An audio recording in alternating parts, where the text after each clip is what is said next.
આ દેશ માટે અને મૂડીપતિઓ માટે વિકાસ છે, આ ખેડૂતો માટે વિનાશ છે. ખેડૂતોને નુકસાન આમ જોઈને તો 100% નુકસાન જ કહેવાય, કારણ કે એને ઈ જમીન તો કાયમી માટે ગઈ.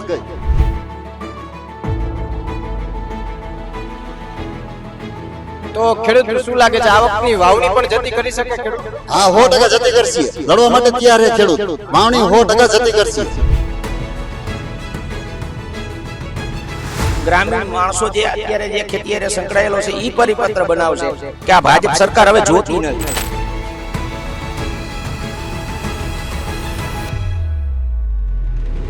આંદોલન જ્યાં સુધી હજી શાંતિપૂર્ણ થાય છે ત્યાં સારી વાત છે. જ્યારે ખેડૂત રોડ ઉપર ઉતરશે ને ત્યારે આ સરકારને ખબર પડે ખેડૂતો સમાજમાં.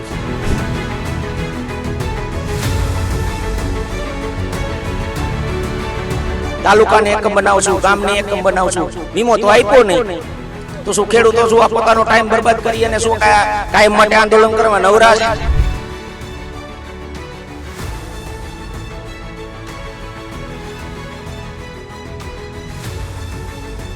વીજ પોલને લઈને સમગ્ર ગુજરાતના ખેડૂતો હાલ છે તે વિરોધ કરી રહ્યા છે. તેને લઈને હાલ પડધરીમાં પણ 3 દિવસના ઉપવાસ છે તે આંદોલન કરવામાં આવ્યું છે. ત્યારે પડધરી અને વિસ્તારના જે ગ્રામ્ય વિસ્તારના જે ખેડૂતો છે તે હાલ અહીંયા એકઠા થયા છે. 52 થી વધારે ગામના ખેડૂતો છે તે અહીંયા આ 3 દિવસ માટે છે તે મુલાકાત લેશે. એટલે કહી શકાય કે જે આ દ્રશ્યોમાં જોઈ શકીએ ખેડૂતો છે તે આ 3 દિવસ માટે અહીંયા મુલાકાત લેશે, તેમની રજૂઆત કરશે. એટલે ખેડૂતો છે જેને વીજ પોલ આવી રહ્યો છે તે ખેડૂત આપણી સાથે છે, તેમની સાથે વાત કરશું. કાકા, આ શું નામ આપનું અને ક્યાંથી આવો છો ને તમારે અત્યારે ખેતરમાં વીજ પોલ આવે છે? કાકડાબેલામાં વીજ પોલ તો આવે, હજી પણ નોટિસ આપી નથી. કાકડાબેલામાં જે આવે બાજુમાં ખોડાઈ પર થોરિયારી ત્યાં નોટિસો આવી ગઈ છે. કાકડાબેલાથી આવું. શું કહેશો કાકા, આ રીતે ખેડૂતો અત્યારે વિરોધ કરી રહ્યા છે, આંદોલન કરી રહ્યા છે, ખેડૂતોને ન્યાય મળશે આમાં? ખેડૂતો તો હવે ગાંડી ઘેરી સરકાર છે. સરકાર હારે નથી વિરોધ, પણ વિરોધ છે કંપની હારે. પણ એ સરકારને સમજવું જોઈએ, સરકારને સમજવું. કઈ વિરોધ તો સરકાર સામે નથી, કંપની સામે છે. શું લાગે સરકાર માંગ સ્વીકારશે ખેડૂતોની? સરકારને માંગ તો શું, સરકારને ક્યાં, કંપનીને વિચારવાનું છે. સરકારને તો ખાલી કહેવાનું છે કે ભાઈ આને આટલા દઈ દો, તો એમાં ક્યાંય ને કઈ તકલીફ તો પડે એવું જ નથી ને, કઈ તકલીફ પડે એવું નથી. શું આ પડધરીમાં કેટલા એવા ગામો છે કે જ્યાં વીજ પોલ આવે છે? પડધી તાલુકાના લગભગ 44 ગામ છે. 44 ગામમાં વીજ પોલ આવે છે અને નોટિસો અમુક ગામમાં આપી છે, અમુક ગામમાં નથી આપી. નોટિસો તો આપેલી જ છે. કાકા, તમે પણ ખેતીવાડી કરો છો, ખેતરમાં જતા હો છો, આ વીજ પોલ આવે છે જે હાઈ ટેન્શન લાઈન કહેવાય છે, એ વીજ પોલ આવવાથી ખેડૂતોને કેટલું એમાં નુકસાન? ખેડૂતોને નુકસાન આમ જોઈને તો 100% નુકસાન જ કહેવાય, કારણ કે એને ઈ જમીન તો કાયમી માટે ગઈ. એની નીચે કામ પણ નથી થતું કાંઈ. અને પોલમાં પાસે ઓલા કાંટાવાળા તાર બાંધી દે એટલે અંદર ખેડૂત કરી નથી શકતા. ઓ બી ફાઇનલ.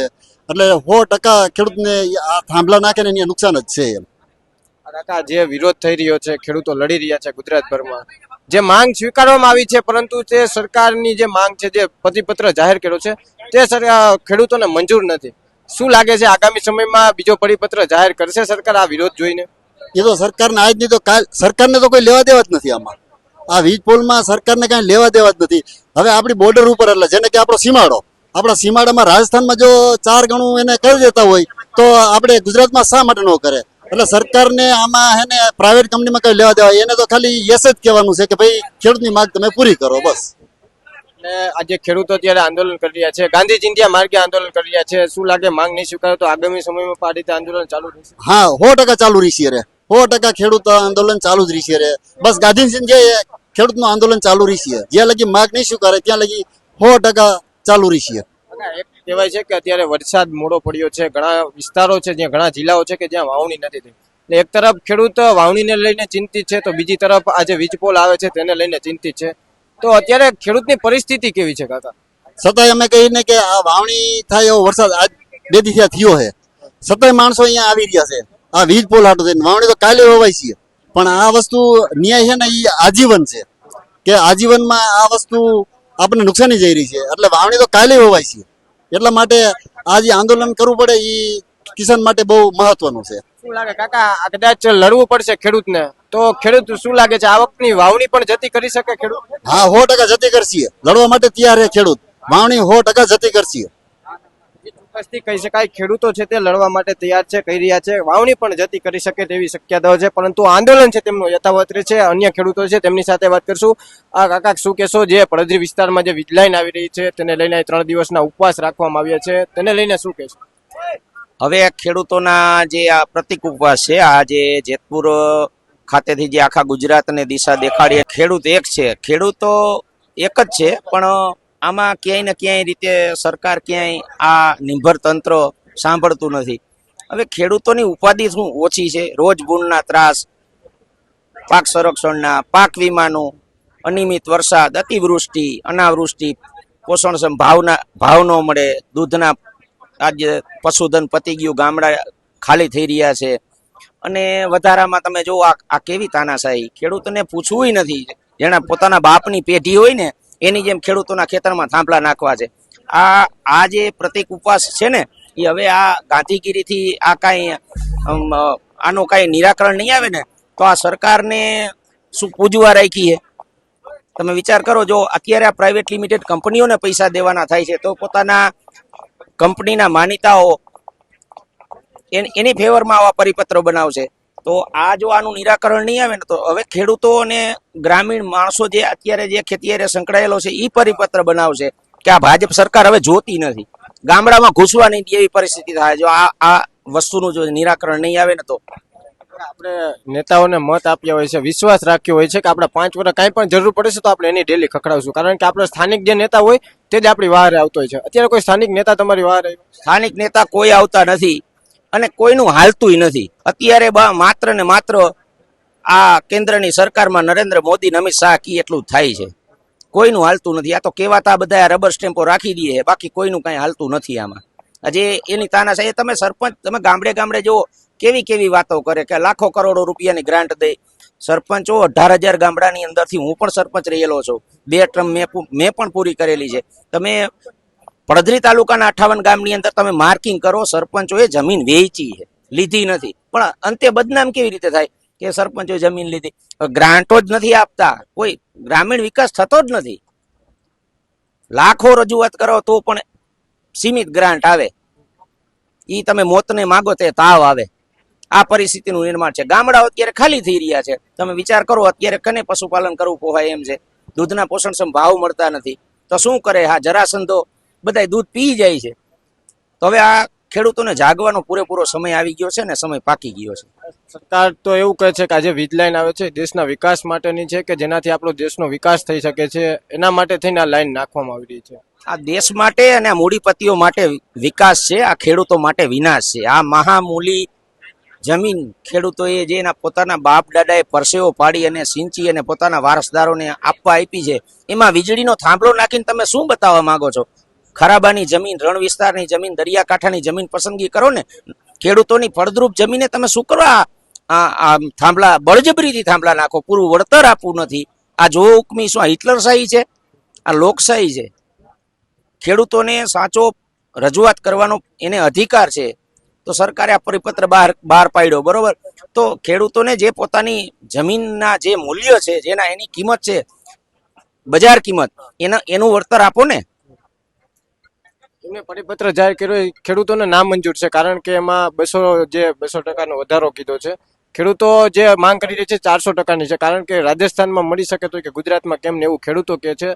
તો એને લઈને શું કહેશો પરિપત્ર? આ કેન્દ્રની સરકાર અને રાજસ્થાનની તમે વાત કરી, રાજસ્થાનની વાત કરો. રાજસ્થાનની અંદર ન્યાની પ્રજા જાગૃત છે, 5 વર્ષે સત્તા પરિવર્તન કરી નાખે છે, એટલે ન્યા ના છૂટકે દેવું પડે ને. ગુજરાતમાં બસ મોદી મોદી મોદી.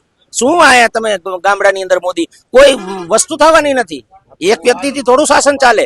તાલુકા પંચાયતના સદસ્ય, પ્રમુખો, જિલ્લા, ભલે પાર્ટી અલગ અલગ હોય એની વાત નથી, પણ એનું તો કાંઈક તો ઉપજવું જોઈએ ને. કાંઈ ઉપજતું જ નથી કોઈનું કાંઈ. બસ જે કાંઈ કરે તે બસ એ પોતે પોતાના નિર્ણયોથી કરી જાય છે. એનું તો પરિણામ છે. એટલે હવે આગામી સમયે શું લાગે, ખેડૂતોને ન્યાય મળશે?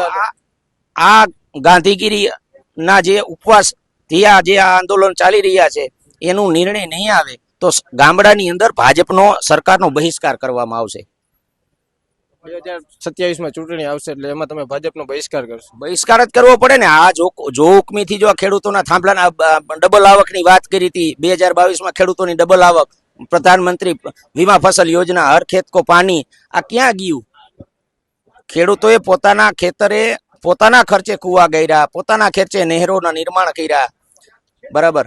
અને હજી આ કાંઈ આનું નિરાકરણ આવ્યું નથી. આવક ડબલ તો ઠીક, જીએસટી ખેડૂતોને ખાતર ઉપર જીએસટી, દવા ઉપર જીએસટી, ટ્રેક્ટર ઉપર જીએસટી અને સબસિડી આપે 50-60 હજાર રૂપિયા. હવે તમે જીએસટી જે ભરી અને ખેડૂતોને 4 લાખનું ટ્રેક્ટર હતું તો 8 લાખે પહોંચ્યું. શું તમે આપો છો? એ એટલું ખીચું કાપીને ઉપલા ખીચામાં નાખો. એમએસપી ની વાત કરે, C2+50 ની વાત કરી અને સરકાર સત્તા ઉપર આવી હતી. શું અત્યારે પરિસ્થિતિ છે? તમે 2014માં ખેડૂતો 1400-1500 રૂપિયામાં કપાસ વેચતો હોય, 15 વર્ષે ખેડૂતોના કપાસની ભાવ મળતો નથી. અને આ જે અત્યારે જાહેરાત કરી ને પ્રતિ હેક્ટર ખેડૂતોને કપાસના ભાવ આપવા, એ તો ટ્રેડ ડીલનું કમિશન છે. વિદેશથી જે આયાત કપાસ કરવાનો છે ને, ટ્રેડ ડીલનું કમિશન છે. ખેડૂતોને ગુમરાહ કરે છે, ખેડૂતોને બદનામ કરે છે. પાક વીમા યોજના લાગુ કરી ત્યારે શું કર્યું હતું? ખેડૂતોને માત્ર 2% પ્રીમિયમ કે 4% પ્રીમિયમ ભરવું પડશે. કેન્દ્ર અને રાજ્ય સરકાર બીજું 55 થી 56% પ્રીમિયમ ભરવાની હતી. શું થયું? અને પ્રાઇવેટ લિમિટેડ કંપનીઓ બધી પ્રીમિયમ લઈને જતી રહી, ખેડૂતોને ખો દઈ દીધી. વેધર સ્ટેશનો ઉભા કરવાના હતા, મોટી મોટી વાતો કરી હતી, ક્યાંય કાંઈ છે નહીં. તાલુકાને એકમ બનાવશું, ગામને એકમ બનાવશું, વીમો તો આપ્યો નહીં. તો શું ખેડૂતો શું આ પોતાનો ટાઈમ બરબાદ કરી અને શું કાયમ માટે આંદોલન કરવા નવરા છે? આ તો ખેડૂત એક જ એવી ખેડૂત એક જ એવા માણસ છે કે જ્યારે આ કોઈનાથી દબાય એમ નથી, એટલે અવાજ ઊંચો કરી શકે અને રજૂઆત કરી શકે. બાકી તો ઇન્કમ ટેક્સ ને ઈડી સીડી ની રેડ પાડી દેવાના. આનો ધંધો જાય. કહી શકાય ખેડૂતોનો હાલ જે ઉપવાસ આંદોલન 3 દિવસના છે તે કરશે અને કહી રહ્યા છે કે આગામી સમયમાં જરૂર પડશે તો ગાંધી ચિંધ્યા માર્ગે પણ જશું, કારણ કે આ જે તેમનું માંગ છે તે માંગ તેની સરકાર સ્વીકારવામાં આવે. સરકારને રજૂઆત કરી રહ્યા છે કે જે માંગ છે તેમની સ્વીકારવામાં આવે અને તેમના જે પત્ર જાહેર કર્યું છે તેમને નામંજૂર છે, તેને લઈને પણ ખેડૂતો કહી રહ્યા છે. એટલે કે અહીંયા 3 દિવસ માટેના ઉપવાસ છે તે પડદરી વિસ્તારમાં રાખવામાં આવ્યા છે. ત્યારે અન્ય ખેડૂતો છે તેમની સાથે પણ વાત કરવાનો પ્રયત્ન કરશું અને જાણીએ કે તેમને પણ વીજ પોલ આવી રહ્યો છે કે શું. કાકા, શું કહેશો? અત્યારે જે પડદરી વિસ્તારના ખેડૂતો છે તે હાલ વીજ લાઈનને લઈને લડી રહ્યા છે. આજે 3 દિવસના પ્રતિક ઉપવાસ આંદોલન છે તે કરવામાં આવ્યા છે.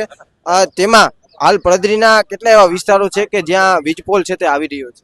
પડદરીની અંદર 44 ગામમાં વીજ પોલ આવે છે.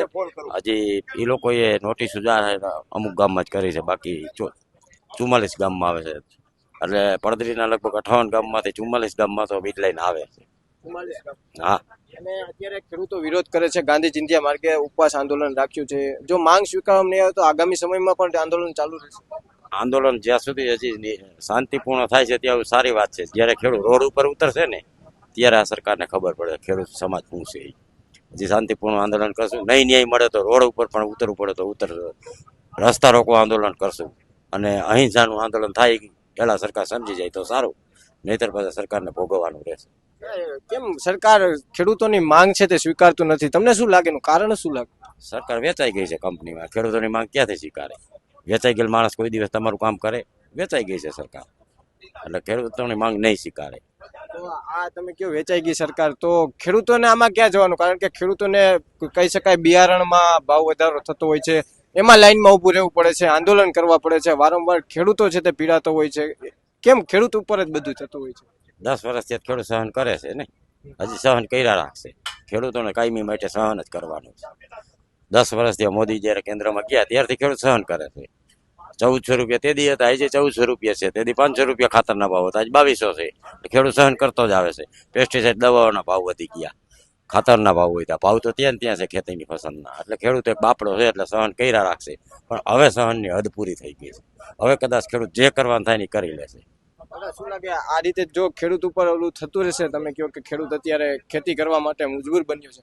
જો ખેડૂતમાં આ રીતે ચાલુ રહેશે તો ભાવિ પેઢી આમાં ખેતી કઈ રીતે કરશે? લાગે છે કે તમને ભાવિ પેઢી આમાં ખેતી કરશે? પછી ભાવિ પેઢી ને આજ પેઢી ખેતી છોડી રહી છે. અત્યારે સિટી તરફ ભાગી ગયા છે. આજ પેઢી છોડી રહી. ભાવિ પેઢી આજે ઘોડિયા રમતા બાળકની વાત ક્યાં કરવાની છે? અત્યારે જે 22 વર્ષનો જુવાન છે એ જ ભાગી રહ્યો છે. ભાવિ પેઢીની ક્યાં વાત હતી? ત્યારે તો ખેતીને પૂરું થઈ જાય, લુપ્ત થઈ જાય.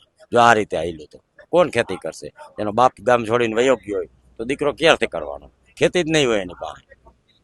કહેવાય છે કે વીજ લાઈન આવે છે તે સરકાર કહી રહી છે કે ખેડૂતોના હિત માટે છે, કારણ કે જે વિકાસ છે, દેશનો વિકાસ છે, તેના માટે થઈને આ લાઈન નાખવામાં આવી રહી છે. તમે કઈ રીતે જુઓ? આ ખેડૂતોના ફાયદા માટેની લાઈન નથી, દેશના વિકાસની નથી, કંપનીના નફા કમાવાનો ધંધો છે આ. એટલે દેશને ને આ લાઈનને ખેડૂતોને પ્રજાને કાંઈ લેવા દેવા નથી. એ તો એક કંપનીનો વેપાર છે, એના માટેની છે. ખેડૂતોને કોઈ ફાયદો નથી આમાં.